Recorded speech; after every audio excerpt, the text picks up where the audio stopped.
Start. Find the value of x in the given figure. See, this is the figure. We have to find x. This is 100, this is 50, and remember CD and AB are parallel to each other. Why?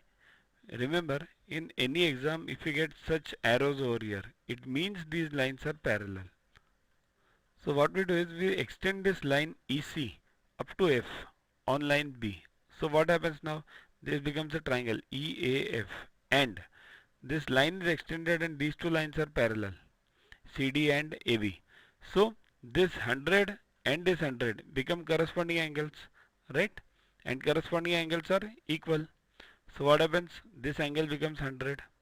Now this angle means what? EFB becomes 100. Now EFB is 100. So EFA will be how much? Because these two are supplementary angles now. So how much will be EFA? It will be 80. Now in triangle EAF, x plus 50 plus 80. This will be 180 because triangle total of all the angles in the triangle is 180.